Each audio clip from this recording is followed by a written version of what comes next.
ನಮಸ್ಕಾರ. ಆರೋಗ್ಯ ಕಿರಣ ಮಾತುಕತೆಗೆ ಸ್ವಾಗತ. ಇದು ಮಂಗಳೂರಿನ ಫಾದರ್ ಮುಲ್ಲರ್ಸ್ ಮೆಡಿಕಲ್ ಕಾಲೇಜ್ ಮತ್ತು ಆಸ್ಪತ್ರೆ ಅರ್ಪಿಸುವಂಥ ಆರೋಗ್ಯ ಕಿರಣ. ಇವತ್ತಿನ ಈ ಒಂದು ಮಾತುಕತೆಯಲ್ಲಿ ನಮ್ಮ ಜೊತೆಗೆ ಡಾಕ್ಟರ್ ಸವಿತಾ ಲಸ್ರಾದು ಅವರು ಭಾಗವಹಿಸ್ತಾ ಇದ್ದಾರೆ. ನಾನು ಡಾಕ್ಟರ್ ಸವಿತಾ ಲಸ್ರಾದು ಅವರನ್ನು ಸಮಸ್ತ ವೀಕ್ಷಕರ ಪರವಾಗಿ ಪ್ರೀತಿಪೂರ್ವಕವಾಗಿ ಈ ಒಂದು ಕಾರ್ಯಕ್ರಮಕ್ಕೆ ಸ್ವಾಗತ ಮಾಡ್ತಿದ್ದೇನೆ. ನಮಸ್ಕಾರ ಡಾಕ್ಟರ್. ಎಸ್, ಡಾಕ್ಟರ್ ಸವಿತಾ ಲಸ್ರಾದು ಅವರು ಫಾದರ್ ಮುಲ್ಲರ್ಸ್ ಮೆಡಿಕಲ್ ಕಾಲೇಜ್ ಮತ್ತು ಆಸ್ಪತ್ರೆಯ ENT ವಿಭಾಗದ ಅಸಿಸ್ಟೆಂಟ್ ಪ್ರೊಫೆಸರ್. ENT, ಎಸ್, ಅಷ್ಟು ವಿಚಾರ ಹೇಳುವಾಗಲೇ ನಿಮಗೆ ಗೊತ್ತಾಗುತ್ತೆ ಇವತ್ತು ನಾವು ಮಾತಾಡ್ತಾ ಇರೋ ವಿಚಾರ ಅದು ಕಿವಿಗೆ ಅಥವಾ ಶ್ರವಣಕ್ಕೆ ಸಂಬಂಧಪಟ್ಟ ವಿಚಾರ. ಯಾವ ಸಂದರ್ಭದಲ್ಲಿ ಶ್ರವಣ ದೋಷ ಬರುತ್ತೆ ಅಥವಾ ಅದನ್ನು ಹೇಗೆ ಪತ್ತೆ ಹಚ್ಚುವುದು ಅಥವಾ ಯಾವ ರೀತಿಯ ಚಿಕಿತ್ಸೆ, ಯಾವ ಸಂದರ್ಭದಲ್ಲಿ ವೈದ್ಯರನ್ನು ಭೇಟಿ ಮಾಡಬೇಕು, ಮಕ್ಕಳಿಗಾದರೆ ಯಾವ ರೀತಿಯ ಶ್ರವಣ ದೋಷಗಳು, ಎಲ್ಲ ವಿಚಾರಗಳ ಬಗ್ಗೆ ಡಾಕ್ಟರ್ ಸವಿತಾ ಲಸ್ರಾದು ಅವರು ನಮ್ಮ ಜೊತೆಗೆ ಇವತ್ತು ವಿಚಾರವನ್ನು ನಡೆಸಲಿಕ್ಕಿದ್ದಾರೆ. ನಾನು ಈ ಒಂದು ಮಾತುಕತೆಯನ್ನು ಆರಂಭಿಸುವ ಸಂದರ್ಭದಲ್ಲಿ ಡಾಕ್ಟರ್, ಸಾಮಾನ್ಯವಾಗಿ ಯಾವ ವಯಸ್ಸಿನಲ್ಲಿ ಈ ಶ್ರವಣ ದೋಷ ನಮಗೆ ಕಾಣಿಸಿಕೊಳ್ಳುತ್ತೆ? ಶ್ರವಣ ದೋಷ ಚಿಕ್ಕ ಮಕ್ಕಳಿಂದ ಹಿಡಿದು ಮಧ್ಯವಯಸ್ಕರು, ವಯಸ್ಸಾದವರು ಎಲ್ಲ ಏಜಸ್ ಅಲ್ಲಿ ಕಂಡು ಬರುತ್ತವೆ. ಕಾರಣಗಳು ವಿಧ ವಿಧ ಇರ್ತವೆ, ಬಟ್ ಎನಿ ಏಜ್ ಅಲ್ಲಿ ಅದು ಕಂಡು ಬರುವಂತಹ ಪ್ರಾಬ್ಲಮ್. ಡಾಕ್ಟರ್, ಈಗ ಯಾವ ರೀತಿಯಲ್ಲಿ ಕಂಡು ಹಿಡಿಯುವುದು? ಈಗ ಒಬ್ಬನಿಗೆ ಕಿವಿ ಕೇಳಿಸ್ತಾ ಇರೋ ವಿಚಾರವನ್ನು ಅದು ಕಿವಿದ್ದು ದೋಷ ಅಂತ ಅದನ್ನು ಪತ್ತೆ ಹಚ್ಚುವುದು ಯಾವ ರೀತಿಯಲ್ಲಿ? ಈಗ ಸ್ಪೆಸಿಫಿಕ್ ಟೆಸ್ಟ್ ಅಂತ ಹೇಳೋದಾದ್ರೆ ಮಕ್ಕಳಲ್ಲಿ ಬೇರೆದಿವೆ, ದೊಡ್ಡವರಲ್ಲಿ ಬೇರೆದಿವೆ. ಯಾಕಂದ್ರೆ ದೊಡ್ಡವರಲ್ಲಿ ಆಡಿಯೋಮೆಟ್ರಿ ಅಂತ ಒಂದು ಟೆಸ್ಟ್ ಇದೆ. ಕಿವಿಯಲ್ಲಿ ಮೆಷಿನ್ ಇಟ್ಟು ಅವ್ರಿಗೆ ಸೌಂಡ್ ಕೇಳುವಾಗ ಒಂದು ಬಟನ್ ಒತ್ತಲಿಕ್ಕಿದೆ. ಸೊ ಅದು ರೆಸ್ಪಾಂಡ್ ಮಾಡಿದ್ರೆ ದೊಡ್ಡವರು ಮಾತ್ರ ಅದನ್ನ ರೆಸ್ಪಾಂಡ್ ಮಾಡ್ತಾರೆ. ಸೊ ಹೆಚ್ಚಾಗಿ ನಾವು ಮಾಡೋದು ಟೆಸ್ಟ್ ಆಡಿಯೋಮೆಟ್ರಿ ಅಂತ. ಈಗ ಚಿಕ್ಕ ಮಕ್ಕಳಲ್ಲಿ 5 ವರ್ಷಕ್ಕಿಂತ ಕೆಳಗಿನ ಏಜ್ ಮಕ್ಕಳಲ್ಲಿ ಬೆರಾ ಅಂತ ಒಂದು ಟೆಸ್ಟ್ ಇದೆ. ಒಂದು ಬೆರಾ, ಇನ್ನೊಂದು ಆಟೋ ಅಕೌಸ್ಟಿಕ್ ಎಮಿಷನ್ಸ್. ಸೊ ಆ ಟೆಸ್ಟ್ಗಳಲ್ಲಿ ಚಿಕ್ಕ ಹುಟ್ಟಿದ ಮಗುವಲ್ಲಿ ತೊಂದರೆ ಇದ್ರೂ ಕೂಡ ಕಂಡು ಹಿಡಿಯುವಂಥದ್ದು. ಅದು ಮಾಡಲಿಕ್ಕೆ ವಿಧಾನ ಕೂಡ ತುಂಬಾ ಕಾಂಪ್ಲಿಕೇಟೆಡ್ ಏನಿಲ್ಲ. ಬೆರಾ ಮಾಡಲಿಕ್ಕೆ ನಾವು ಮಗುನ ಮಲಗಿಸ್ಲಿಕ್ಕೆ ಒಂದು ಸಿರಪ್ ಕೊಡಬೇಕಾಗತ್ತೆ, ಅಲ್ಲಾಡಿಸಬಾರ್ದು ಅಂತ. ಸೊ ಅದು ಸೆಡೇಷನ್ ಕೊಟ್ಟು ಮಾಡುವಂಥದ್ದು. ಇನ್ನೊಂದು ವಿದೌಟ್ ಸೆಡೇಷನ್ ಹಾಗೆ ಮಾಡುವಂಥದ್ದು. ಬಟ್ ಎರಡರಲ್ಲೂ ಕಂಡು ಹಿಡಿಲಿಕ್ಕೆ ಬಹಳ ಸುಲಭ. ಸೊ ಅಲ್ಟಿಮೇಟ್ಲಿ ವೈದ್ಯರನ್ನು ಭೇಟಿ ಮಾಡಲೇಬೇಕು. ಇದು ಡಾಕ್ಟರ್, ಈಗ ಮಕ್ಕಳ ವಿಚಾರಕ್ಕೆ ಬರುವಾಗ ಅದು ಹುಟ್ಟಿನಿಂದಲೇ ಕಿವಿಯ ದೋಷ ಕಾಣಿಸಿಕೊಳ್ಳುತ್ತಾ ಅಥವಾ ಬೆಳವಣಿಗೆ ಆದಾಗ ಕಾಣಿಸಿಕೊಳ್ಳುತ್ತಾ, ಯಾವ ರೀತಿ ಇರುತ್ತೆ? ಈಗ ಮಗು ಹುಟ್ಟಿದಾಗ ತಾಯಿ ಗರ್ಭದಲ್ಲಿರುವಾಗ ಕೆಲವು ಸ್ಟ್ರಾಂಗ್ ಇನ್ಫೆಕ್ಷನ್ಸ್, ನಾವು ಟಾರ್ಚ್ ಇನ್ಫೆಕ್ಷನ್ಸ್ ಅಂತ ಹೇಳ್ತೇವೆ. ಅಂದರೆ ಕೆಲವು ಸ್ಟ್ರಾಂಗ್ ಇನ್ಫೆಕ್ಷನ್ಸ್ಗಳಲ್ಲಿ ಈ ಮೀಸಲ್ಸ್ ಥರ ರೂಬೆಲ್ಲಾ ಅಂತ ಇದೆ, ಅಂಥ ಇನ್ಫೆಕ್ಷನ್ಸ್ಗಳು ತಾಯಿಗೆ ಬಂದ ಸಂದರ್ಭದಲ್ಲಿ ಈ ಮಗು ಬೆಳೀತಾ ಇರುವಾಗ ಆ ಪ್ರಾಬ್ಲಮ್ಸ್ ಬಂದರೆ ಹುಟ್ಟಿದಾಗ ಮಗುಗೆ ಹುಟ್ಟಿನಿಂದಲೇ ಈ ಶ್ರವಣ ದೋಷ ಬರುವ ಸಂಭವ ಇರುತ್ತವೆ. ಅದು ಬಿಟ್ಟು ಮಗು ಒಂದು ವೇಳೆ 7ನೇ ತಿಂಗಳಿಗೆ ಜನ್ಮವಾಯಿತು, 9 ತಿಂಗಳು ಬಿಟ್ಟು ಸ್ವಲ್ಪ ಬೇಗ ಪ್ರೀಟರ್ಮ್ ಅಂತ ಹೇಳ್ತೇವೆ, 6, 7, 8 ತಿಂಗಳಲ್ಲಿ ಜನ್ಮವಾದ ಮಗುವಿಗೆ ಅವಾಗ ನಾವು ಆಕ್ಸಿಜನ್ ಮೇಲೆ ಇಟ್ಟಿರ್ತೇವೆ ಮಗುನ ಸ್ವಲ್ಪ ಸಮಯ. ಸೊ ಆ ಪ್ರೀಟರ್ಮ್ ಮಕ್ಕಳು, ಅವಧಿಪೂರ್ವವಾಗಿ ಹುಟ್ಟಿದ ಮಕ್ಕಳಲ್ಲೂ ಈ ಶ್ರವಣ ದೋಷ ಬರುವಂಥ ಲಕ್ಷಣಗಳಿರ್ತವೆ. ಸೊ ಅಂಥ ಮಕ್ಕಳನ್ನು ನಾವು ಅಬ್ಸರ್ವೇಷನ್ ಅಲ್ಲಿ ಇಡಬೇಕಾಗತ್ತೆ. ಏನಾದರೂ ತೊಂದರೆ ಇದ್ರೆ ಅದನ್ನ ಆದಷ್ಟು ಬೇಗ ಕಂಡು ಹಿಡಿಯುವಂಥದ್ದು. ಅದು ಬಿಟ್ಟು ಚಿಕ್ಕ ಮಕ್ಕಳಲ್ಲಿ ಈ ಮೆನಿಂಜೈಟಿಸ್, ಮೆದುಳಿನ ಇನ್ಫೆಕ್ಷನ್ಸ್ ಬಂದರೂ ಕೂಡ ಇದು ಶ್ರವಣ ದೋಷ ಆಗುವ ಸಂಭವ ಇದೆ. ಡಾಕ್ಟರ್, ಈಗ ಹೆರಿಡಿಟರಿಯಾಗಿ ಅನುವಂಶೀಯವಾಗಿ ಬರುವಂಥ ಸಾಧ್ಯತೆ ಉಂಟಾ? ಒಂದು ವೇಳೆ ತಂದೆ ತಾಯಿಗೆ ಅಥವಾ ಅಜ್ಜಿಗೆ ಎಲ್ಲ ಇದ್ದರೆ? ಕೆಲವು ಕಂಡೀಷನ್ಸ್ ಅನುವಂಶೀಯವೇ. ಕೆಲವು ಈಗ ಕೆಲವು ಫ್ಯಾಮಿಲಿಗಳಲ್ಲಿ ಅದು ಅನುವಂಶೀಯವಾಗಿ ಓಡಾಡ್ತದೆ. ಅಂದರೆ ಅಜ್ಜನಿಗಿದ್ರೆ ಅಪ್ಪನಿಗಿರುವಂಥದ್ದು, ಬೇರೆ ಎಲ್ಲ ಮಕ್ಕಳಿಗಲ್ಲ, ಅಟ್ಲೀಸ್ಟ್ ಕೆಲವು ಮಕ್ಕಳಿಗೆ ಬರುವಂಥದ್ದು. ಅದು ಹುಟ್ಟಿನಿಂದ ಬರಬೇಕಂತೇನಿಲ್ಲ, ಬರ್ತಾ ಬರ್ತಾ ಹಿಯರಿಂಗ್ ಲಾಸ್, ಅದು ಕೇಳೋದು ಕಡಿಮೆ ಆಗಬಹುದು. ಸೊ ಎಲ್ಲ ಕಂಡೀಷನ್ಸ್ ಅನುವಂಶೀಯ ಅಲ್ಲ, ಬಟ್ ಅದು ಒಂದು ಕಾರಣವೇ. ಅದು ಕೂಡ ಒಂದು ಕಾರಣ. ಈಗ ಮಗುವಿಗೆ ಸಣ್ಣ ಪ್ರಾಯದಿಂದ ಅದು ಬೆಳವಣಿಗೆ ಆಗ್ತಾ ಇರೋ ಸಂದರ್ಭದಲ್ಲಿ ಯಾವ ಕಾರಣಕ್ಕಾಗಿ ಅಥವಾ ಯಾವ ಸಂದರ್ಭದಲ್ಲಿ ಈ ದೋಷ ಕಾಣಿಸ್ಕೊಳ್ಬೋದು? ಈಗ ಬೆಳೆಯುವ ಮಕ್ಕಳಲ್ಲಿ ಒಂದು ಮೆನಿಂಜೈಟಿಸ್ ಅಂದರೆ ಮೆದುಳಿನ ಇನ್ಫೆಕ್ಷನ್, ವಿಪರೀತ ಜ್ವರ ಇರೋದು, ಫಿಟ್ಸ್ ಥರ ಬರುವಂಥದ್ದು, ಅಡ್ಮಿಟ್ ಆಗಿ ಸುಮಾರು ದಿವಸ ICU ಇಟ್ಟಿರೋದು, ಅದು ಮೆನಿಂಜೈಟಿಸ್ ಜ್ವರ ಅಂತ ಹೇಳ್ತೇವೆ. ಅಂದರೆ ಮೆದುಳಿನ ಇನ್ಫೆಕ್ಷನ್. ಆ ಇನ್ಫೆಕ್ಷನ್ ಅಲ್ಲಿ ಕಿವಿ ಪರ್ಮನೆಂಟ್ ಆಗಿ ಡ್ಯಾಮೇಜ್ ಆಗುವ ಚಾನ್ಸ್ ಇರುತ್ತೆ. ಅದನ್ನು ಬಿಟ್ಟರೆ ಕೆಲವು ಸ್ಟ್ರಾಂಗ್ ವೈರಲ್ ಇನ್ಫೆಕ್ಷನ್ಸ್, ಈ ಮಮ್ಸ್ ಅಂತ ಹೇಳ್ತೇವೆ ನಾವು, ಆ ಇನ್ಫೆಕ್ಷನ್ಸ್ಗಳಲ್ಲೂ ಸಡನ್ನಾಗಿ ಕೇಳೋದು ಡೌನ್ ಆಗ್ಬೋದು. ಕೆಲವು ಇಂಜೆಕ್ಷನ್ಸ್ಗಳಲ್ಲಿ ಈಗ ಕೆಲವೊಂದು ಸಲ ಏನಾಗುತ್ತೆ, ಮಗು ಸೀರಿಯಸ್ ಆಗಿ ICU ಯಾವುದೋ ಬೇರೆ ಕಾರಣಕ್ಕೆ ಅಡ್ಮಿಟ್ ಆಗಿರುತ್ತೆ, ಆದರೆ ಕೆಲವು ಇಂಜೆಕ್ಷನ್ಸ್ಗಳು ಕಿವಿಗೆ ಡ್ಯಾಮೇಜ್ ಮಾಡುವಂಥ ಇಂಜೆಕ್ಷನ್ಸ್ಗಳಿರ್ತವೆ. ಇಂಜೆಕ್ಷನ್ಸ್ ಒಳ್ಳೆಯದೇ, ಬಟ್ ಕೆಲವು ಮಕ್ಕಳಲ್ಲಿ ಆ ಇಂಜೆಕ್ಷನ್ಸಿಂದ ಕಿವಿ ಕೇಳೋ ಅಂಶ ಕಡಿಮೆ ಆಗಿರ್ಬೋದು. ಈ ಮಲೇರಿಯಾ ಜ್ವರಕ್ಕೆ ಕೆಲವು ಕೊಡುವ ಔಷಧಿಗಳಲ್ಲೂ ಕಿವಿ ಡ್ಯಾಮೇಜ್ ಆಗುತ್ತೆ. ಟಿಬಿಗೆ ಕೊಡೋ ಕೆಲವು ಇಂಜೆಕ್ಷನಲ್ಲೂ ಕಿವಿ ಕೇಳೋದು ಅಂಶ ಕಡಿಮೆ ಆಗುತ್ತೆ. ಹಾಗೆ ಸೊ ಇದೆಲ್ಲ ವೈದ್ಯಕೀಯ ಕಾರಣದಿಂದ ಆಯಿತು. ಇದಲ್ಲದೆ ಬೇರೆ ಯಾವುದಾದ್ರೂ ಅಪಾಯಕಾರಿ ಕಾರಣದಿಂದಾಗಿ ಮಕ್ಕಳಿಗೆ ಕಿವಿಗೆ ತೊಂದರೆ ಆಗೋ ಸಾಧ್ಯತೆ ಉಂಟು? ಟೆಂಪರರಿ ಹಿಯರಿಂಗ್ ಲಾಸ್ ಅಂತ ಹೇಳ್ತೇವೆ. ಅಂದ್ರೆ ಸ್ವಲ್ಪ ಸಮಯ ಮಟ್ಟಿಗೆ ಕಿವಿ ಕಮ್ಮಿ ಕೇಳುವಂಥದ್ದು.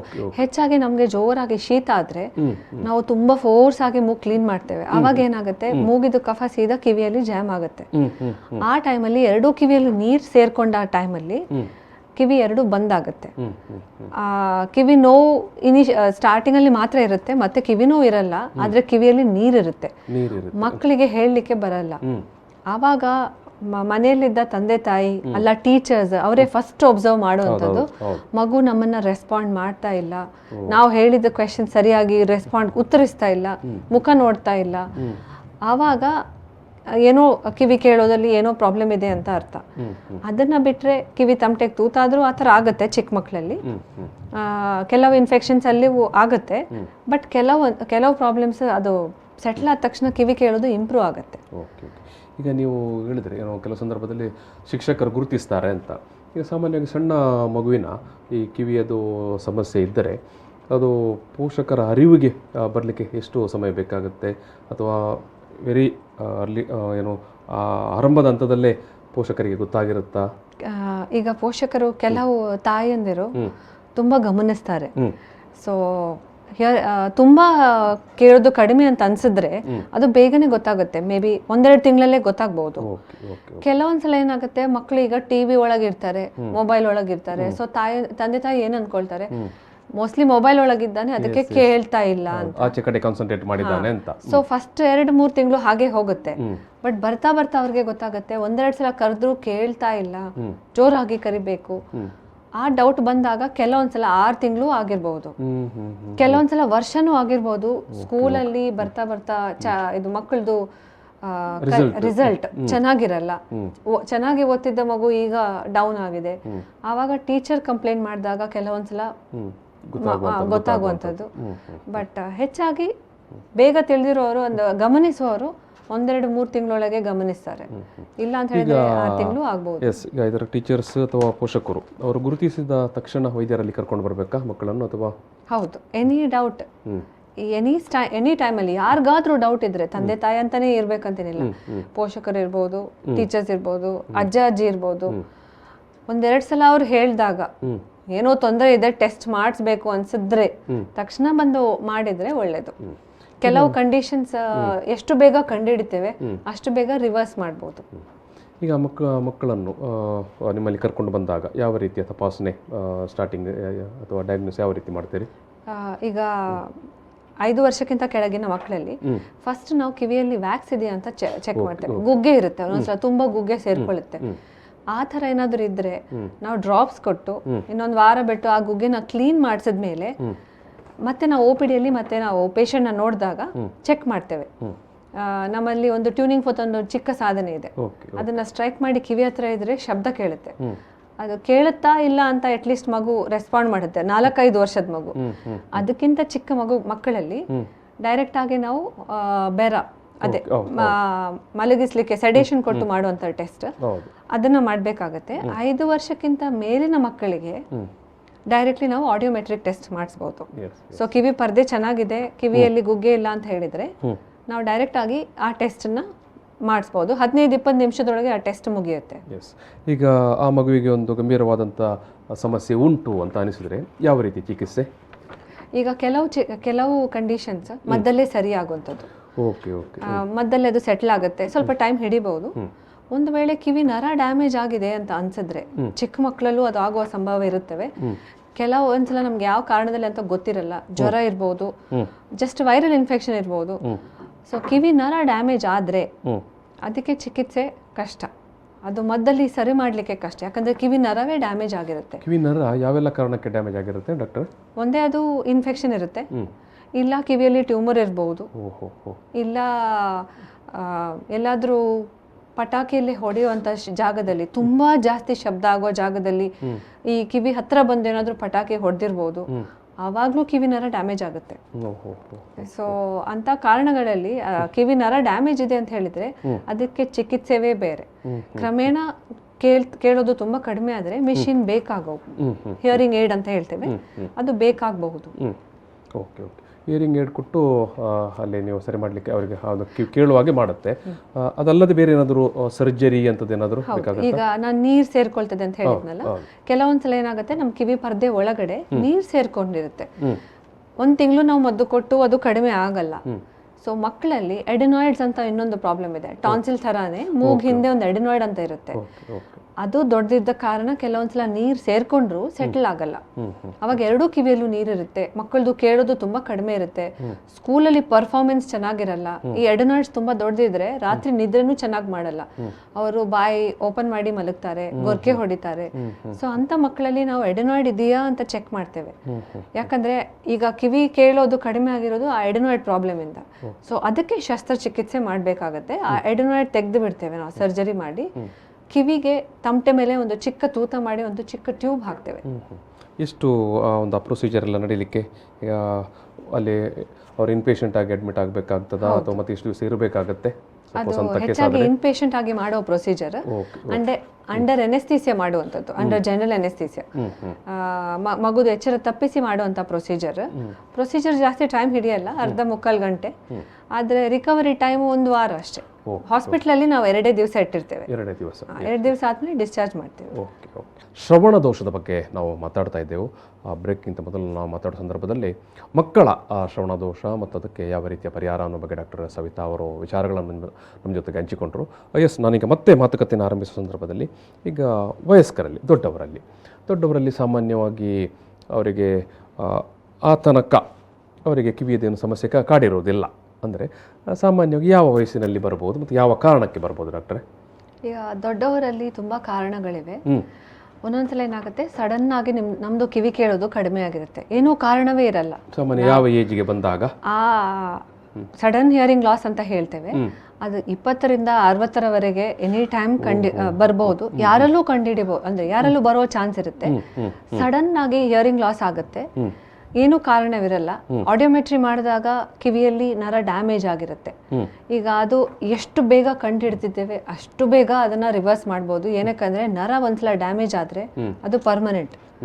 ಸೊ ಆ ಕಂಡೀಷನ್ಗೆ ಮಾತ್ರ ನಾವು ಸ್ಟೀರಾಯ್ಡ್ ಹಾಕುವಂಥದ್ದು. ಕೆಲವೊಂದ್ಸಲ ಕಿವಿಯೊಳಗೆ ಸ್ಟೀರಾಯ್ಡ್ ಇಂಜೆಕ್ಷನ್ ಹಾಕ್ತೇವೆ, ಕೆಲವೊಂದ್ಸಲ ಟ್ಯಾಬ್ಲೆಟ್ ಕೊಡ್ತೇವೆ. ಬಟ್ ಅದು ರಿವರ್ಸಿಬಲ್ ಕಂಡೀಷನ್, ಅಂದ್ರೆ ವಾಪಸ್ ತರ್ಲಿಕ್ಕೆ ಆಗುವಂಥದ್ದು. ನೆಕ್ಸ್ಟ್, ಚಿಕ್ಕ ವಯಸ್ಸಲ್ಲಿ ಕಿವಿ ಸೋರ್ತಾ ಇರುತ್ತೆ, ತಮಟೆಯಲ್ಲಿ ತೂತ ಇರುತ್ತೆ, ಅದು ಬೆಳೀತಾ ಬೆಳೀತಾ ಕಿವಿ ಸೋರೋದು ಸೆಟ್ಲ್ ಆಗ್ಬಹುದು, ಬಟ್ ತಮಟೆ ತೂತ ಪರ್ಮನೆಂಟ್ ಆಗಿ ಉಳ್ಕೊಳ್ಳುತ್ತೆ. ನಮ್ಮ ಕಿವಿಯಲ್ಲಿ 3 ಚಿಕ್ಕ ಮೂಳೆಗಳಿರ್ತವೆ, ಆ ಮೂಳೆ ಫಿಕ್ಸ್ ಆದ್ರೂ ಕೂಡ ಅಲ್ಲ ಡ್ಯಾಮೇಜ್ ಆದ್ರೂ ಕೂಡ ಕೇಳೋದು ಕಡಿಮೆ ಆಗ್ಬಹುದು. ಸೊ ತಮಟೆ ತೂತ ಇದೆ ಅಂತ ಹೇಳಿದ್ರೆ ಅದಕ್ಕೆ ಶಸ್ತ್ರಚಿಕಿತ್ಸೆ ಮಾಡಿಸ್ಬೇಕಾಗತ್ತೆ. ನೆಕ್ಸ್ಟ್, ಕೆಲವರು ಮಿಷಿನರಿ ಕೆಲಸ ಮಾಡ್ತಾರೆ, ಈ ಫ್ಯಾಕ್ಟ್ರಿಗಳಲ್ಲಿ ಡ್ರಿಲ್ಲಿಂಗ್ ಮೆಷಿನ್, ಜೋರಾಗಿ ಶಬ್ದ ಮಾಡುವಂತ ಮೆಷಿನ್. ಈ ಮೆಷಿನರಿ ಶಾಪ್ಸ್ ಅಲ್ಲಿ ಕೆಲಸ ಮಾಡೋಂಥವ್ರಿಗೆ ಆಕ್ಚುಲಿ ಪ್ರೊಟೆಕ್ಟಿವ್ ಇಯರ್ ಪ್ಲಗ್ಸ್ ಹಾಕ್ಲೇಬೇಕಾಗುತ್ತೆ. ಸೊ ಅವ್ರು ಹಾಕಿರಲ್ಲ, ಕೆಲವು ವರ್ಷ ಏನಾಗಲ್ಲ, 10 ವರ್ಷ ನಂತರ ಅವರಿಗೆ ಸ್ಲೋ ಆಗಿ ಕಿವಿ ನರ ಡ್ಯಾಮೇಜ್ ಆಗ್ತಾ ಬರ್ತದೆ. ಸೊ ಅದು ನೀವು ಹೇಳುವಂತದ್ದು ಅವರು ಆ ಪ್ಲಗ್ ಅನ್ನು ಹಾಕಿಕೊಳ್ಬೇಕು. ಆ ಪ್ಲಗ್ ಹಾಕಿಕೊಂಡ್ರೆ ಆದಷ್ಟು ಸೌಂಡ್ ಕಿವಿ ಇನ್ನರ್ ವಿಭಾಗಕ್ಕೆ ಡ್ಯಾಮೇಜ್ ಆಗೋ ಚಾನ್ಸ್ ಕಡಿಮೆ. ಸೊ ಅದು ಹಾಕಿದ್ರೆ ಕಿರಿಕಿರಿ ಅಂತ ಹಾಕಲ್ಲ, ಬಟ್ ಅದು ಕಿವಿ ಡ್ಯಾಮೇಜ್ ಆಗಿದೆ ಅಂತ ಗೊತ್ತಾಗ್ಲಿಕ್ಕೆ 10 ವರ್ಷ ಹೋಗುತ್ತೆ, ಅಲ್ಲಿವರೆಗೆ ಏನೂ ಗೊತ್ತಾಗಲ್ಲ. ನೆಕ್ಸ್ಟ್, ಕೆಲವೊಂದ್ಸಲ ಅದೇ ನಾವು ಈಗ ಏನ್ ಮಾಡ್ತೇವೆ, ಈಗ ಕೆಲವು ಮಂದಿ ಇಯರ್ಫೋನ್ಸ್ ಇಟ್ಟು ಮ್ಯೂಸಿಕ್ ಕೇಳ್ತಾರೆ, ಅದು ಗಂಟೆಗಟ್ಲೆ ಕೇಳ್ತಾರೆ, ತಿಂಗ್ಳುಗಟ್ಲೆ ಕೇಳ್ತಾರೆ, ಅದು ಕಿವಿ ನರ ಡ್ಯಾಮೇಜ್ ಆವಾಗ್ಲೂ ಆಗುತ್ತೆ. ಹಾಗಾದ್ರೆ ನೀವು ಹೇಳುವಂಥದ್ದು ಲಾಂಗ್ ಟರ್ಮ್ ಇಯರ್ಫೋನ್ ಹಾಕಿಕೊಂಡು ನಾವು ಮಾಡಬಾರದು ಅಂತ. ಹೌದು, ಒಳ್ಳೇದಲ್ಲ. ಮ್ಯೂಸಿಕ್ ಕೇಳೋದು, ಜೋರಾಗಿ ಕೇಳೋದು ಕಿವಿ ನರ ಡ್ಯಾಮೇಜ್ ಆಗುತ್ತೆ. ಅತಿಯಾಗಿ ಮೊಬೈಲ್ ಬಳಸುವವರು ಈ ಮಾತನ್ನು ಸ್ವಲ್ಪ ತುಂಬಾ ಜಾಗರೂಕತೆಯಿಂದ ಕೇಳಿಕೊಳ್ಬೇಕು. ನೆಕ್ಸ್ಟ್, ಕೆಲವೊಂದ್ಸಲ ಪಟಾಕಿ ಹೊಡೆಯೋಲಿ ಹೋದಾಗ ಅಲ್ಲ ಸಡನ್ ಆಗಿ ಕಿವಿಗೆ ಏಟು ಬಿದ್ದರೆ ಅವಾಗ್ಲೂ ಡ್ಯಾಮೇಜ್ ಆಗುತ್ತೆ. ಆಕ್ಸಿಡೆಂಟ್ ಆದಾಗ ಸಡನ್ ಆಗಿ ಒಂದ್ ಸೈಡ್ ಬಿದ್ದರೆ ಅವಾಗ್ಲೂ ಕಿವಿ ಕೇಳೋ ಗ್ರಂಥ ಡ್ಯಾಮೇಜ್ ಆಗಬಹುದು. ಸೊ ತುಂಬಾ ಕಾರಣಗಳಿರ್ತವೆ. ಈಗ ಅತಿಯಾದ ಈಗ DJ ನಾವು ನೋಡ್ತೇವೆ, ಲೌಡ್ ಸ್ಪೀಕರ್ಗಳದು. ಸೊ ಅದರ ಜೊತೆಗೆ ಕೆಲಸ ಮಾಡೋರು ಕೆಲವೊಮ್ಮೆ ಅನಿವಾರ್ಯವಾಗಿ ತುಂಬ ಸೌಂಡನ್ನು ಲಾಂಗ್ ಟರ್ಮ್ ಕೇಳಿಸ್ಕೊಳ್ಬೇಕಾಗುತ್ತೆ. ಅಂಥವ್ರಿಗೂ ಕೂಡ ಇದು ಆ ಸಮಸ್ಯೆ ಬರ್ಬೋದಾ ಕಿವಿದು? ಈಗ ಅದು ಎಷ್ಟು ಟೈಮ್ ಕೇಳ್ತಾ ಇದ್ದಾರೆ, ಒಂದು ವಾರದಲ್ಲಿ ರೆಗ್ಯುಲರ್ ಆಗಿ ಅದು ಹೋಗ್ತಾ ಇದ್ದಾರಾ, ಅಪರೂಪ ಕೇಳಿದ್ರೆ ಏನು ತೊಂದರೆ ಇಲ್ಲ. 1 hour 2 hours ಅಪರೂಪ ಕೇಳಿದ್ರೆ ತೊಂದರೆ ಆಗಲ್ಲ. ನಾವು ರುಟೀನ್ ಆಗಿ ಅದನ್ನ ಕೇಳ್ತಾ ಇದೆ ಅಂತ ಹೇಳಿದ್ರೆ ಡ್ಯಾಮೇಜ್ 100% ಆಗುತ್ತೆ. ಓಕೆ. ಈಗ ಈ ಕಿವಿ ಸೋರುವಂಥದ್ದು ನೀವು ಹೇಳಿದ್ರೆ, ಕಿವಿ ಸೋರುವಂಥದ್ದು ಮತ್ತು ಕಿವಿಯದ್ದು ಆಲಿಕೆಯದು ಶ್ರವಣದೋಷ ಅದು ಒಟ್ಟೊಟ್ಟಿಗೆ ಬರ್ತದಾ ಅಥವಾ ಪ್ರತ್ಯೇಕ, ಹೇಗೆ ಅದು? ಹೆಚ್ಚಾಗಿ ಕಿವಿ ತಮಟೆಯಲ್ಲಿ ತೂತ ಇದೆ ಅಂತ ಹೇಳಿದ್ರೆ ನೀರ್ ಹೋದ್ರೂ ಸೋರುತ್ತೆ, ಶೀತ ಆದ್ರೂ ಸೋರುತ್ತೆ. ಅದು ಬರ್ತಾ ಬರ್ತಾ ಏನಾಗುತ್ತೆ, ಸೋರಿ ಚಿಕ್ಕ ತೂತ ಇರೋದು ದೊಡ್ಡದಾಗತ್ತೆ, ಮತ್ತೆ ಅದು ಮುಚ್ಚಲಿಕ್ಕೆ ಕೇಳುದಿಲ್ಲ, ತನ್ನಿಂದ ತಾನೇ ಅಂತೂ ಮುಚ್ಚೋದೇ ಇಲ್ಲ. ಆವಾಗ ನಾವು ಕೇಳುವ ಶಬ್ದ ಕಿವಿ ತಮಟೆ ಒಳಗೆ ಹೋಗಿ ನಾವು ಎಷ್ಟು ಕೇಳಬೇಕು ಅಷ್ಟರ ಮಟ್ಟಿಗೆ ಕೇಳಲ್ಲ. ಕಿವಿ ಚಿಕ್ಕ ಮೂಳೆಗಳು ಅದು ಡ್ಯಾಮೇಜ್ ಆಗಿರ್ತವೆ ತೂತ ಇದ್ದಾಗ. ಸೊ ಏನಾಗುತ್ತೆ, ನಮ್ಮ ಕಿವಿ ಕೇಳೋದೇ ಕಡಿಮೆ ಆಗುತ್ತೆ. ಇದು ಡಾಕ್ಟರ್, ಈಗ ದೊಡ್ಡವರಿಗೆ ಕಿವಿಯ ಏನು ಶ್ರವಣ ಕೇಳುವುದು ಕಡಿಮೆ ಆಗ್ತಾ ಇರುವುದು ಅದು ಅವರ ಅನುಭವಕ್ಕೆ ಬರುತ್ತಾ ಅಥವಾ ಬೇರೆಯವರೇ ಅದನ್ನು ಪತ್ತೆ ಹಚ್ಚಬೇಕಾ, ಹೇಗೆ? ಈಗ ಮಧ್ಯವಯಸ್ಕರವರು ಅವರು ಬೇಗ ಗಮನಿಸ್ತಾರೆ. ಒಂದೇ ನಾವು ಫೋನಲ್ಲಿ ಮಾತಾಡುವಾಗ 2 ಕಿವಿ ಯೂಸ್ ಮಾಡಿದ್ರೆ ಇದರಲ್ಲಿ ಕೇಳುವಷ್ಟು ಇದರಲ್ಲಿ ಕೇಳಲ್ಲ ಅಂತ ಅನ್ಸಿದ್ರೆ ಕೆಲವರು ಬೇಗನೆ ಬರ್ತಾರೆ. ಡೌಟ್ ಇದ್ದವರು ಕೆಲವರು ಬೇಗನೆ ಬರ್ತಾರೆ. ಕೆಲವೊಂದ್ಸಲ ಹೆಂಡತಿ ಗೆ ಕಡಿಮೆ ಕೇಳುತ್ತೆ, ಗಂಡ ಹೇಳಿರ್ತಾರೆ, ಹಾಗಿದ್ರು ಬಂದ್ ಚೆಕ್ ಮಾಡ್ತಾರೆ. ಸೊ ಹೆಚ್ಚಾಗಿ ಕೆಲವೊಂದ್ಸಲ ಏನಾಗುತ್ತೆ, ಒಂದೇ ಕಿವಿಯಲ್ಲಿ ಫೋನ್ ಇಟ್ಟು ಮಾತಾಡುವವರು ಇನ್ನೊಂದು ಕಿವಿ ಡ್ಯಾಮೇಜ್ ಆದ್ರೂ ಅವ್ರಿಗೆ ಗೊತ್ತಿರಲ್ಲ, ಅನುಭವಕ್ಕೆ ಬಂದಿರೋದಿಲ್ಲ. ಅವ್ರಿಗೆ ಗೊತ್ತಾದಾಗ ಸುಮಾರು ಲೇಟ್ ಆಗಿರುತ್ತೆ, 1-2 ವರ್ಷನೂ ಹೋಗಿರ್ಬೋದು. ಸೊ ಕೆಲವರು ಬೇಗ ಬರ್ತಾರೆ, ಕೆಲವರು ಟೈಮ್. ಇಂಥ ಪೇಷಂಟ್ ಈಗ ನಿಮ್ಮಲ್ಲಿ ಬಂದಾಗ ಅವರಿಗೆ ನೀವು ಯಾವ ರೀತಿ ಟೆಸ್ಟ್ ಮಾಡ್ತೀರಿ? ಈ ಎಲ್ಲ ವಯಸ್ಸಾದವ್ರಿಗೆ ಬಂದಾಗ, ಅಬೌವ್ 5 ವರ್ಷ ಏಜ್ ಅವ್ರು ಬಂದಾದಾಗ ಎಲ್ರಿಗೂ ಮಾಡುವಂಥ ಟೆಸ್ಟ್ ಆಡಿಯೋಮೆಟ್ರಿ. ಈಗ ಆಡಿಯೋಮೆಟ್ರಿ ಟೆಸ್ಟ್ ಅದೇ ಹೇಳಿದ್ರು 15-20 ನಿಮಿಷದಲ್ಲಿ ಮುಗಿಯುತ್ತೆ. ಅದ್ರಲ್ಲಿ ಕಿವಿನ ಹೊರ ಡ್ಯಾಮೇಜ್ ಇದೆಯಾ ಅಲ್ಲ ಕಿವಿ ಮೂಳೆಗಳಿಗೂ ಆಚೆ ಈಚೆ ಆಗಿವೆಯಾ ಅದು ಕ್ಲಿಯರ್ ಆಗಿ ಗೊತ್ತಾಗುತ್ತೆ. ಸೊ ಆ ಟೆಸ್ಟಲ್ಲಿ ನಮಗೆ ಅದು ಕ್ಲಿಯರ್ ಆಗಿ ಕಂಡುಹಿಡಲಿಕ್ಕೆ ಆಗುತ್ತೆ ಆಡಿಯೋಮೆಟ್ರಿ. ಈಗ ನಿಮಗೆ ಎಲ್ಲ ತಪಾಸಣೆ ಎಲ್ಲ ಆದ ನಂತರ ವಯಸ್ಕರಿಗೆ, ದೊಡ್ಡವರಿಗೆ ಯಾವ ರೀತಿ ಚಿಕಿತ್ಸೆ? ಒಂದು ವೇಳೆ ಕಿವಿ ತಮಟೆ ತೂತ ಆಗಿದೆ ಅಂತ ಅನ್ಸಿದ್ರೆ ಲೆಸ್ ದೆನ್ 60 years ಅಂದ್ರೆ 60 ವಯಸ್ಸಿಗಿಂತ ಕೆಳಗಿದ್ದವರಿಗೆ ಹೆಚ್ಚಾಗಿ ಶಸ್ತ್ರಚಿಕಿತ್ಸೆ ಮಾಡಬಹುದು. ಸೊ ಕಿವಿ ಪರ್ದೆನ ಸರಿಪಡಿಸಿ, ಕಿವಿ ಮೂಳೆ ಡ್ಯಾಮೇಜ್ ಆಗಿದ್ರೆ ಅದಕ್ಕೆ ಚಿಕ್ಕ ಗ್ರಂಥ ಸಿಗುತ್ತೆ, ಅದನ್ನ ಹಾಕಿಸಿ ಅದನ್ನ ಸರಿಪಡಿಸಬಹುದು. ಕಿವಿಯಲ್ಲಿ ಟ್ಯೂಮರ್ ಇರ್ಬೋದು, ಬೇರೇನೂ ಕಾರಣ ಇರ್ಬೋದು, ಆವಾಗ ಸ್ಕ್ಯಾನ್ ಮಾಡಿ ಕಂಡು ಹಿಡಿಬೇಕಾಗತ್ತೆ. ಅದನ್ನ ಬಿಟ್ಟು ಕಿವಿ ನರ ಡ್ಯಾಮೇಜ್ ಆಗಿದೆ ಅಂತ ಹೇಳಿದ್ರೆ ಅದು ಪರ್ಮನೆಂಟ್, ಅದಕ್ಕೇನು ಸೊಲ್ಯೂಷನ್ ಇಲ್ಲ, ಮದ್ದಲ್ಲಿ ಸರಿಯಾಗುವಂಥದ್ದಲ್ಲ. ಸಡನ್ ಆಗಿ ಇಲ್ಲ, ಕಿವಿ ನರ ಒಂದ್ಸಲ ಡ್ಯಾಮೇಜ್ ಆದ್ರೆ ನಾನು ಹೇಳಿದ್ನಲ್ಲ, ಸಡನ್ ಹಿಯರಿಂಗ್ ಲಾಸ್ ಆದ್ರೆ ಸ್ಟೀರಾಯ್ಡ್ ಅಲ್ಲಿ ರಿವರ್ಸ್ ಮಾಡಬಹುದು. ಕೆಲವೊಂದ್ಸಲ ನಮ್ಗೆ ವರ್ಷಾನ್ಗಟ್ಲೆ ಗೊತ್ತೇ ಇರಲ್ಲ, ಕಿವಿ ಡ್ಯಾಮೇಜ್ ಆಗಿರುತ್ತೆ. ಒಂದ್ ವೇಳೆ ಒಂದು ಕಿವಿ ಡ್ಯಾಮೇಜ್ ಇದ್ರೆ ಇನ್ನೊಂದು ಕಿವಿಯಲ್ಲಿ ಮ್ಯಾನೇಜ್ ಮಾಡಬಹುದು, ಏನು ಅವಶ್ಯಕತೆ ಇರಲ್ಲ. ಆದ್ರೆ 2 ಕಿವಿ ಡ್ಯಾಮೇಜ್ ಆಗಿದೆ ಅಂತ ಹೇಳಿದ್ರೆ ಆಮೇಲೆ ಹಿಯರಿಂಗ್ ಏಡೇ ಹಾಕಬೇಕಾಗುತ್ತೆ. ಯಾವ್ದಾದ್ರು ಒಂದು ಕಿವಿಗೆ, ಕೆಲವೊಂದ್ಸಲ 2 ಕಿವಿಗೆ ಹಿಯರಿಂಗ್ ಏಡ್ ಹಾಕಿದ್ರೆ ಏನಾಗುತ್ತೆ, ಆ ಹಿಯರಿಂಗ್ ಏಡ್ ನಮ್ಮ ಕಿವಿ ಕೆಲಸ ಮಾಡುತ್ತೆ. ಈಗ ನೀವು ಸರ್ಜರಿ ಅಂತ ಹೇಳಿದ್ರಿ, ದೊಡ್ಡವರಿಗಾದ್ರೆ ಸರ್ಜರಿ ಆದ ನಂತರ ಕೂಡ ಅವರು ಆಸ್ಪತ್ರೆಯಲ್ಲಿ ಉಳ್ಕೊಳ್ಬೇಕಾಗತ್ತಾ? ಒಂದು 3-4 ದಿವಸ ಉಳ್ಕೊಳ್ಬೇಕು. 3-4 ದಿವಸ ಉಳ್ಕೊಳ್ಬೇಕಾಗತ್ತೆ. ಆದ್ರೆ ಕಿವಿ ಕೇಳೋದು ಸರಿಯಾಗ್ಲಿಕ್ಕೆ 1-2 ತಿಂಗಳು ಹೋಗ್ಬೋದು. ಆ ಹೊಸ ಪರ್ದೆ ಹಾಕಿರ್ತೇವಲ್ಲ ಅದು ಜೋಡ್ಬೇಕು, ಅದು ಅಲ್ಲಾಡ್ಲಿಕ್ಕೆ ಶುರು ಮಾಡ್ಬೇಕು, ಅದು 1-2 ತಿಂಗಳು ಹಿಡಿಯುತ್ತೆ. ಸೊ ಅಲ್ಲಿವರೆಗೆ 1 ತಿಂಗಳು ತಲೆ ಸ್ನಾನ ಮಾಡಂಗಿಲ್ಲ, ವೇಟ್ ಎತ್ತಂಗಿಲ್ಲ, ತುಂಬಾ ಪ್ರಿಕಾಷನ್ಸ್ ಇರುತ್ತೆ. ಯಾಕಂದ್ರೆ ಅದು ತುಂಬಾ ಡೆಲಿಕೇಟ್ ಸರ್ಜರಿ, ಫೇಲ್ ಆದ್ರೆ ಹೋಯ್ತು. ಆದ್ರಿಂದ ಅದೆಲ್ಲ ಜಾಗೃತಿಯಿಂದ ಮಾಡ್ಬೇಕು. ಹೌದು ಡಾಕ್ಟರ್, ಸಾಮಾನ್ಯವಾಗಿ ವಯಸ್ಕರಲ್ಲಿ ಒಂದು ಅಭ್ಯಾಸ ಇರುತ್ತೆ, ಕಿವಿಗೆ ಕಡ್ಡಿ, ಬಡ್ಸ್ ಇತ್ಯಾದಿ ಹಾಕುವಂಥದ್ದು. ಹಾಕ್ಬಹುದಾ, ಹಾಕಬಾರ್ದಾ? ಈಗ ನಾವೇನ್ ಹೇಳ್ತೇವಂದ್ರೆ ಆದಷ್ಟು ಅವಾಯ್ಡ್ ಮಾಡಿ ಅಂತ. ಒಂದ್ ರೀಸನ್, ನಾವು ಬಡ್ಸ್ ಹಾಕ್ತೇವೆ, ಅದು ಅಭ್ಯಾಸ ಆಗೋಗುತ್ತೆ, ರೂಢಿ ಆಗ್ಬಿಡುತ್ತೆ. ಕೆಲವರಿಗೆ ಅದು ಹಾಕದಿದ್ರೆ ನಿದ್ದೆನೆ ಬರಲ್ಲ, ತುರಿಸ್ತದೆ ಅಂತ ಅನ್ಸುತ್ತೆ, ನೀರ್ ಹೋದ್ರು ಹಾಕ್ತಾರೆ, ತುರ್ಸಿದ್ರು ಹಾಕ್ತಾರೆ. ಸೊ ಅದೊಂದು ಹ್ಯಾಬಿಟ್ ತರ ಆಗೋಗುತ್ತೆ. ಬಟ್ ಒಂದೊಂದ್ಸಲ ಏನಾಗುತ್ತೆ, ಈ ಕಡ್ಡಿ ಹಾಕ್ತವ್ರು ಎಲ್ಲಾದ್ರೂ ಆ ಕಡ್ಡಿ ತಾಗಿದ್ರೆ ಅಲ್ಲೇ ಇನ್ಫೆಕ್ಷನ್ ಆಗೋ ಚಾನ್ಸ್ ಇರುತ್ತೆ. ಡಯಾಬಿಟಿಕ್ಸ್ ಅಲ್ಲಿ ಜಾಸ್ತಿ, ಬೇರೆಯವರಲ್ಲೂ ಬರುತ್ತೆ. ಈಗ ನಮ್ಮ ಮಂಗಳೂರಲ್ಲಿ ಮಾಯಿಶ್ಚರ್ ಜಾಸ್ತಿ. ಹೌದು. ಸೊ ಕೆಲವೊಂದ್ಸಲ ಏನಾಗುತ್ತೆ, ನೀರು ಪಸೆ ಉಳಿದ್ರು ಫಂಗಸ್ ಥರ ಬರುತ್ತೆ ಕಿವಿಯಲ್ಲಿ. ಹ್ಮ್ ಹ್ಮ್ ಹ್ಮ್ ಸೊ ಕೆಲವೊಂದ್ಸಲ ಆ ಥರ ತುರಿಸ್ತದೆ ಅಂತ ಹೇಳಿ ರೂಢಿ ಮಾಡಿರ್ತಾರೆ. ಬಟ್ ಆದಷ್ಟು ನಾವು ಹಾಕದಿದ್ರೆ ಒಳ್ಳೇದು. ಕಡ್ಡಿ ಇರ್ಬೋದು, ಇಯರ್ಬಡ್ಸ್ ಇರ್ಬೋದು. ಏನಕ್ಕಂದ್ರೆ ಕೆಲವೊಂದ್ಸಲ ಗುಗ್ಗೆ ಇದ್ರೆ ಅದು ಹೊರಗೆ ಬರೋ ಜಾಗದಲ್ಲಿ ನಾವು ತಳ್ದಂಗೆ ಆಗುತ್ತೆ ಒಳಗೆ. Okay okay. ಸೊ ಅದು ತಳ್ಳಿದ್ರೆ ತುಂಬಾ ಒಳಗೆ ಹೋದ್ರೆ ನೋವು ಬರುತ್ತೆ, ಮತ್ತೆ ನೀವು ENT ಹತ್ರ ಬಂದೇ ಕ್ಲೀನ್ ಮಾಡಿಸ್ಬೇಕಾಗುತ್ತೆ. ಡಾಕ್ಟ್ರೆ, ಈಗ ಮಕ್ಕಳಿಗೆ ಮತ್ತು ವಯಸ್ಕರಿಗೆ ಕಿವಿಗೆ ಏನು ಸಮಸ್ಯೆ ಆಗಬಾರದು ಅಂತ ಇದ್ರೆ ಏನು ಮಾಡಬೇಕು ಅವರು? ಯಾವ ರೀತಿ ಒಂದು ಪ್ರಿಕಾಷನ್ಸ್ ತಗೊಳ್ಬಹುದು ಅಂತ? ಹೆಚ್ಚಾಗಿ ಜಾಸ್ತಿ ಶಬ್ದ ಇರುವ ಜಾಗದಲ್ಲಿ, ಪಟಾಕಿ ಹೊಡೆಯುವಂಥ ಜಾಗದಲ್ಲಿ ಸ್ವಲ್ಪ ಜಾಗೃತಿಗೆ ವಹಿಸ್ಬೇಕಾಗತ್ತೆ. ಎಸ್ಪೆಷಲಿ ಮಕ್ಕಳೇ ಯೂಸ್ ಮಾಡ್ತಾ ಇದ್ರೆ ಕಿವಿ ಹತ್ರ ಬಂದದ್ದು ಡಮ್ ಅಂತ ಹೊಡೆದ್ರೆ ಮತ್ತೆ ಪರ್ಮನೆಂಟ್ ಡ್ಯಾಮೇಜ್ ಆಗುತ್ತೆ, ತಮಟೆನೂ ತೂತಾಗುತ್ತೆ. ನೆಕ್ಸ್ಟ್ ಆದಷ್ಟು ಇಯರ್ಫೋನ್ಸ್ ಅವಾಯ್ಡ್ ಮಾಡುವಂಥದ್ದು.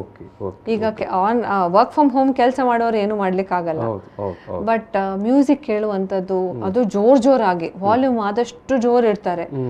ಅದರಲ್ಲೂ ಬರುತ್ತೆ ವಾಲ್ಯೂಮ್ ರೇಸ್ ಮಾಡಿದಾಗ ಬರುತ್ತೆ, do not raise the volume ಅಂತ. ಅದ್ರ ಮೇಲೂ ಯೂಸ್ ಮಾಡ್ತಾರಲ್ಲ, ಅವಾಗ ಡ್ಯಾಮೇಜ್ ಆಗೋ ಚಾನ್ಸ್ ಹೆಚ್ಚು. ಸೊ ಅದನ್ನ ಅವಾಯ್ಡ್ ಮಾಡಿದ್ರೆ ಒಳ್ಳೇದು. ಈ ರೀತಿಯ ಮುನ್ನೆಚ್ಚರಿಕೆಯನ್ನು ವಹಿಸಿದ್ರೆ ತಕ್ಕ ಮಟ್ಟಿಗೆ ನಮ್ಮ ಕಿವಿಯ ಒಂದು ಆರೋಗ್ಯವನ್ನು ಕಂಟ್ರೋಲ್ ಮಾಡ್ಬೋದು. ಎಸ್ ಡಾಕ್ಟರ್, ನಾವಿಲ್ಲಿ ಮಾತುಕತೆಯನ್ನು ಸಮಾಪನ ಮಾಡುವ. ವೀಕ್ಷಕರೇ, ಕಿವಿಯ ಶ್ರವಣ ದೋಷಕ್ಕೆ ಸಂಬಂಧಪಟ್ಟ ಹಾಗೆ ಅನೇಕ ವಿಚಾರಗಳನ್ನು ಡಾಕ್ಟರ್ ಸವಿತಾ ಲಸ್ರೋದ್ ಅವರು ನಮ್ಮ ಮುಂದೆ ಹಂಚಿಕೊಂಡರು. ಯಾವ ರೀತಿಯ ಮುನ್ನೆಚ್ಚರಿಕೆಯನ್ನು ಕೊಡವಹಿಸಬೇಕು ಅನ್ನುವಂಥದ್ದು, ಅದು ಮಕ್ಕಳಿಗೆ ಮತ್ತು ವಯಸ್ಕರಿಗೆ ಕೂಡ.